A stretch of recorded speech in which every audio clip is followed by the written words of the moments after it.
Morning dear students. मैं शुभम तिवारी माया ज्ञानोदय संस्कार अकादमी बिरधा ललितपुर से आप सभी कक्षा 6 के विद्यार्थियों का आज 1 दिसंबर 2020 इस विज्ञान विषय की कक्षा में बहुत बहुत स्वागत करता हूं। विद्यार्थियों, विज्ञान विषय के अंतर्गत हम यहाँ पर पुनरुत्थान कर रहे हैं लेसन 4 मापन यानी मेजरमेंट, जिसमें अभी तक हम आपसे मेजरमेंट क्या है, आवश्यकता क्यों है और मेजरमेंट दैनिक जीवन की उपयोगिता एवं ज़रूरत क्यों बनी, इसके बारे में अभी तक हमने आपसे वीडियो कक्षा के माध्यम से चर्चा की। आशा करता हूँ आपको हमारा जो पिछला टॉपिक था वो समझ में आया होगा, और यदि किसी प्रकार से आपको उसमें कोई प्रॉब्लम्स हैं या समझने में कोई आपको परेशानी होती है या कोई भी टॉपिक आपको नहीं समझ में आता है, तो आप अपनी क्वेरीज हमें व्हाट्सएप पर शेयर कर सकते हैं और अपना नाम लिख के आप अपने क्वेश्चन को मुझसे पूछ सकते हैं। तो ये तो आज का रहा।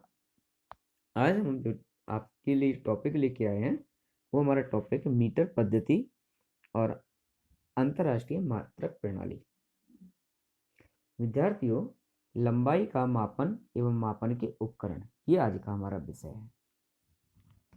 सबसे पहले बात करते हैं लंबाई का मापन। तो पहले के समय में जब मापन की पद्धतियां नहीं थी, सिस्टम ऑफ मेजरमेंट नहीं था किसी भी देश में, तो उस देश के लोग या उस जगह के लोग, उस क्षेत्र के लोग अपने अपनी सुविधा अनुसार, अपने अपने विचार अनुसार लंबाई को मापने के लिए विभिन्न प्रकार के उपकरणों का उपयोग कर लिया करते थे।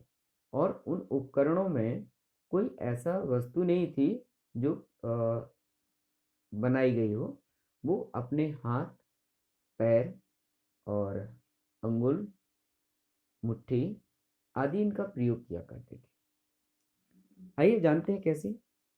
सबसे पहले प्राचीन काल में जो लंबाई की जो फर्स्ट इकाई बनी वो बनी बालिस्त।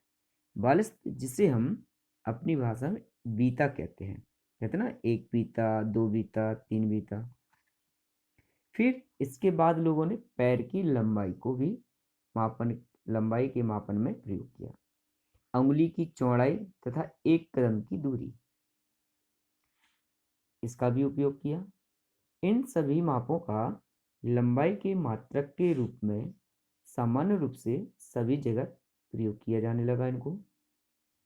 इसके बाद मिस्र देश में लंबाई मापने के लिए कोहनी से अंगुली की छोर तक की लंबाई का प्रयोग किया जाता था। इसी प्रकार संसार में विभिन्न भागों में, विभिन्न देशों में अलग अलग लंबाई के मात्रकों का उपयोग करते थे।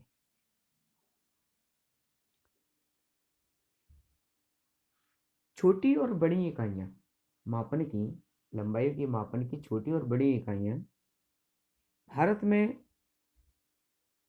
अंगुल मुट्ठी का प्रयोग किया जाता था। उसके लिए 1 हाथ, 2 हाथ, कदम से कदम मिलाकर 2 कदमों के मध्य की दूरी, तो इस प्रकार से प्रयोग की जाती थी लंबाई को मापने के लिए। लेकिन इसमें सबसे बड़ी समस्या क्या थी कि प्रत्येक देश में अलग अलग मापन की इकाइयां होने के कारण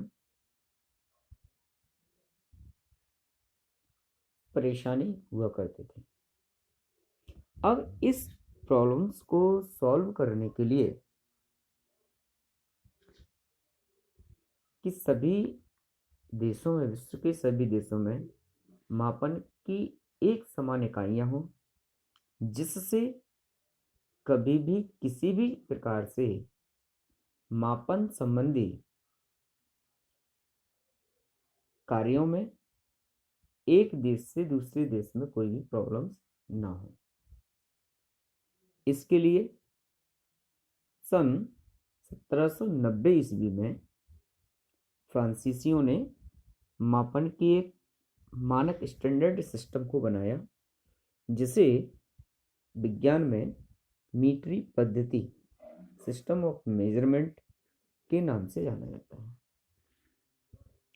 अब इस मीट्री पद्धति को सभी विश्व के वैज्ञानिकों ने स्वीकारा और स्वीकार करने के पश्चात आज इस मेजरमेंट सिस्टम का उपयोग सभी देशों में किया जाता है, जिसे हम अंतर्राष्ट्रीय मानक प्रणाली या मात्रक प्रणाली भी कहते हैं। विद्यार्थियों, इस प्रणाली के अंतर्गत छोटी इकाइयां, मापन की बड़ी इकाइयां, उनमें आपस में संबंध,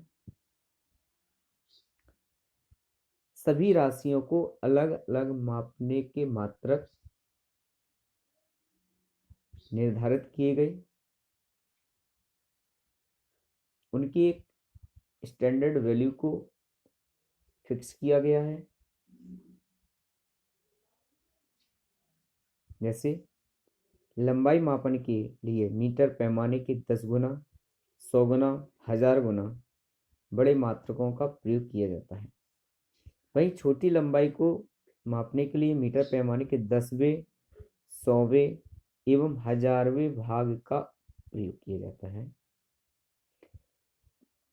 मात्रक में किलो, हेक्टो, डेका, सेंटी, मिली लिखने का आइए हम अर्थ जानते हैं। देखिए, इसमें ये दिया है किलो, हेक्टो, डेका। किलो का अर्थ है किसी भी छोटी राशि का 1000 गुना ज़्यादा, हेक्टो का 100 गुना ज़्यादा, डेका का 10 गुना ज़्यादा। डेसी, सेंटी, मिली। डेसी का अर्थ है किसी भी राशि का 10वां भाग में से एक भाग। सेंटी का अर्थ है किसी राशि के 100 भाग में से एक भाग। मिली का अर्थ है 1000 में से एक भाग, यानी 1000वां हिस्सा, 100वां हिस्सा, 10वां हिस्सा। तो ये लंबाई मापने की या किसी भी पैमाने की छोटी बड़ी इकाइयां हैं। अगर यहाँ पर लंबाई है तो लंबाई का जो मीटर पैमाना है तो kilometre, hectometre, decametre, decimetre, centimetre, millimetre हो जाएगा। द्रव्यमान है तो लीटर हो जाएगा, kilolitre, hectolitre, डेकालीटर, decilitre, centilitre, millilitre. तो इस प्रकार से हम द्रव्यमान और लंबाई के मात्रकों के छोटे और बड़ी इकाइयों का अध्ययन कर सकते हैं, उन्हें एक दूसरे में बदल सकते हैं और उनका उपयोग कर सकते हैं। विद्यार्थियों, इसी प्रकार से मापन संबंधी और इकाइयों को जानने के लिए कल पुनः हम नई कक्षा के साथ फिर से उपस्थित होंगे। तब तक के लिए आप सभी विद्यार्थियों का आज की इस कक्षा में जुड़ने के लिए, उपस्थित होने के लिए बहुत बहुत धन्यवाद।